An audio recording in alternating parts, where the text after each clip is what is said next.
Hello, this is Jonathan Steele coming to you from the Stay Woke podcast. This is my show. Could you be more specific? On today's episode, what I want to get into is obviously what's been going on this past week with Starbucks.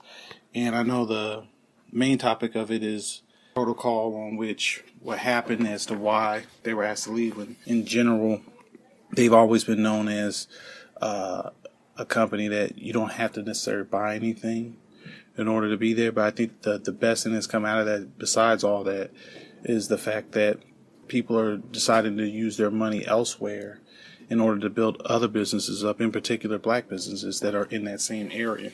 So I think that's probably been the best thing that's kind of come out of this, is that people are now starting, especially in the black community, to start shifting the way they spend their money in certain places that they don't really want to have you there.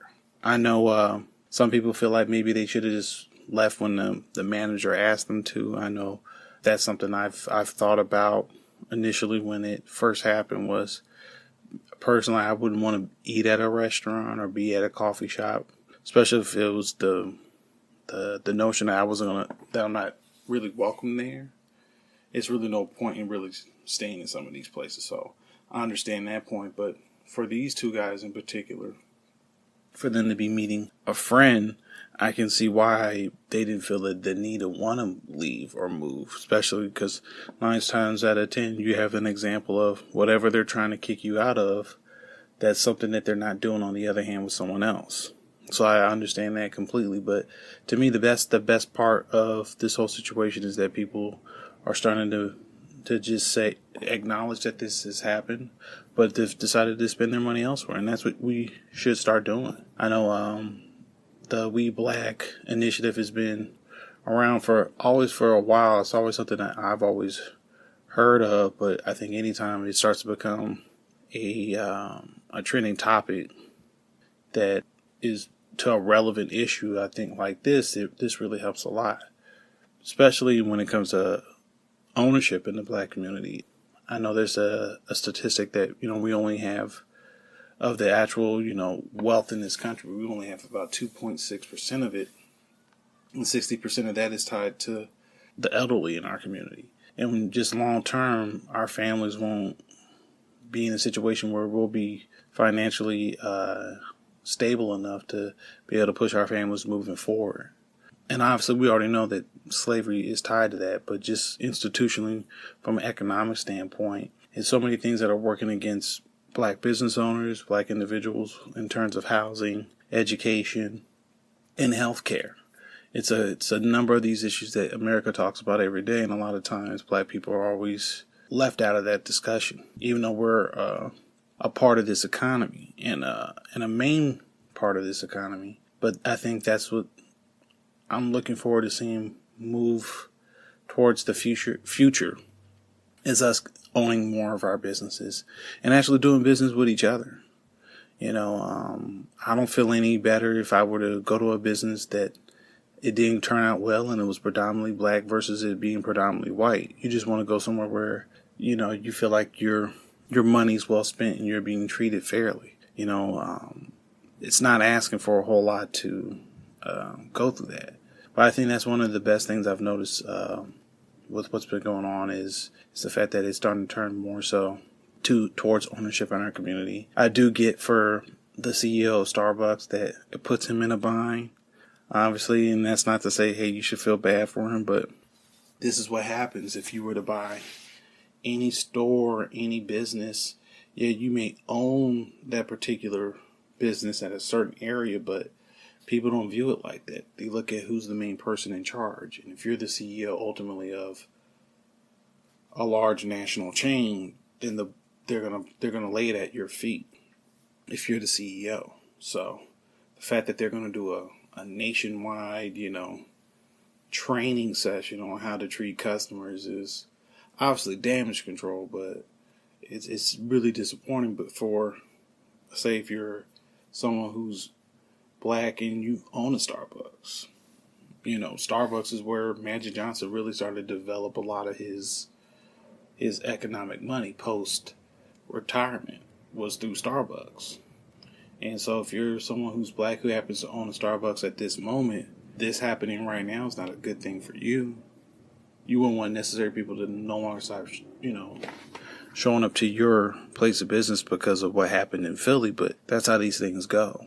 And that's what I think about too. So as much as I know it is a big sea change to boycott Starbucks in general, you got to think about for the ones that are in, say, Ladera Heights, or they're in Baldwin Hills, or any area that's predominantly black, where the person that actually owns that may or may not be someone of color. If they are someone of color and they own it, and this is now happening, that's definitely putting them through a really rough situation, especially if people are going to stop going now.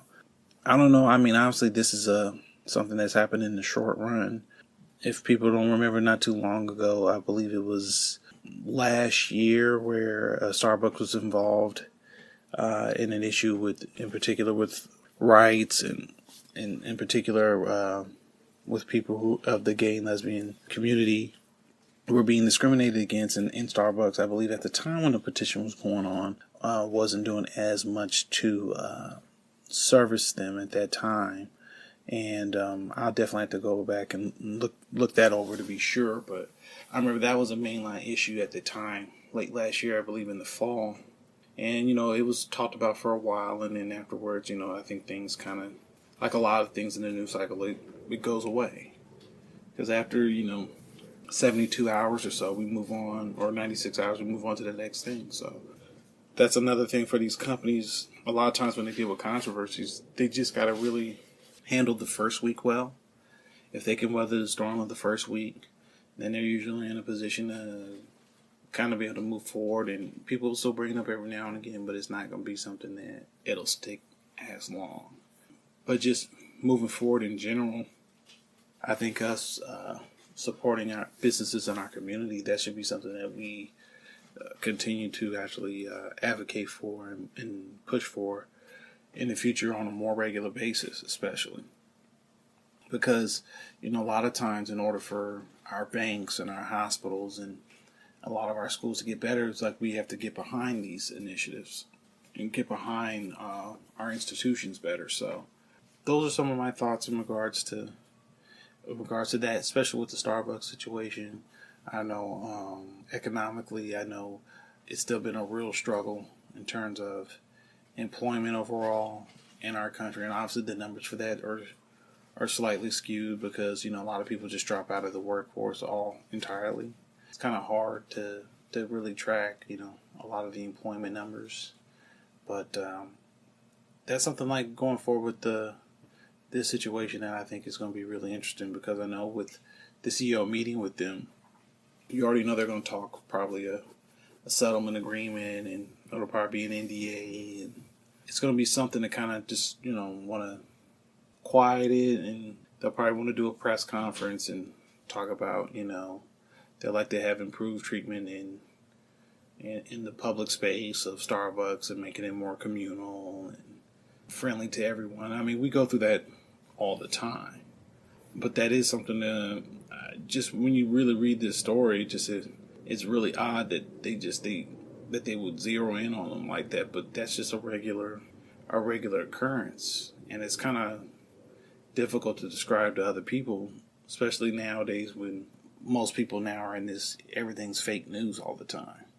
I know over the past really 2-3 years we've been in this situation where everything is being kind of told through the lens of what news outlet are you getting your information through. So if it's through a liberal media outlet like MSNBC, or I won't even consider CNN liberal, but the way Donald Trump, especially in Fox, make it seem like CNN is a liberal network, and they're not. They've always been known as someone in the middle.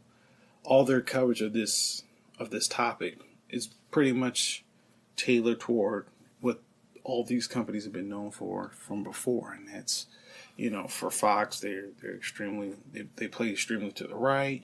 A lot of their rhetoric will be about something that will sabotage or skew the way the people that were involved in it, who were victimizing it, aren't as clean as you might think. And then with CNN, they'll pull you into the middle, and they'll try and say, hey, there's stuff on both sides. And then with MSNBC, they're going to probably go, quote unquote, to the left, and it's going to be extremely liberal. I don't understand why people get so caught up on it. I mean, I get it. It's a character. It's something that's easy to follow.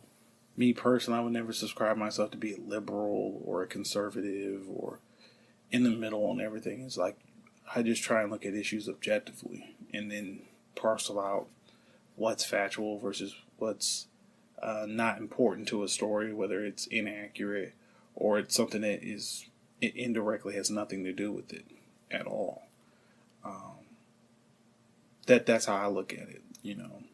Years ago, what happened with Trayvon Martin, for it to be, mentioned with him and his situation, and you have a 911 tape where George Zimmerman's, being told to not follow him with his back being turned on him, and then it goes from that to, well, he defended himself after he provoked an attack, and then it was okay that that Trayvon died because he smoked weed. I don't know how you jump to that conclusion, but that's the kind of stuff that they would do on Fox.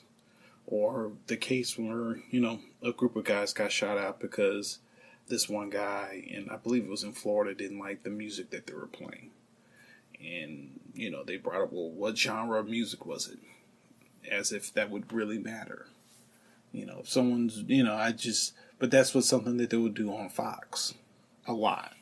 And for Fox, I mean, they have their audience that, I really don't get upset with the stuff that they report because it's like you see it coming a mile away. So to get upset with it, it's even that kind of stuff for their sports media.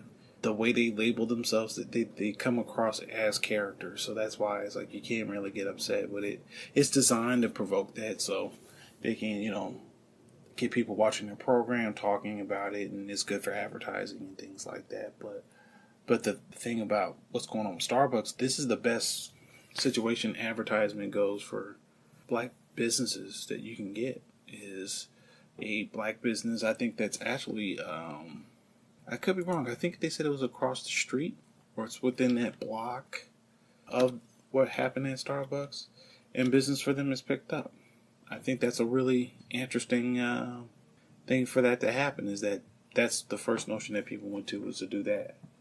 Because mainly a lot of times people would just be upset, but they'll continue to go back to that same establishment. One of the best things about this is that they just decided, hey, I just won't go there anymore. And just have your money go elsewhere. And that's when it always becomes a concern. That's when corporations always want to get behind wanting to change stuff, when they start to lose money. And as long as we kind of keep that in mind, things like this won't continue as much. But, those are just some of my thoughts I had on the Starbucks issue. I definitely want to go a little bit deeper, further, especially in regards to the economics that are going on in our community. So some of those things I want to talk about definitely in the near future. I want to thank everyone that's taking the time out to even listen to this podcast right now. Definitely like, share, and follow. I look forward to doing more of these in the future. I hope you guys have a good one. Talk to you guys real soon.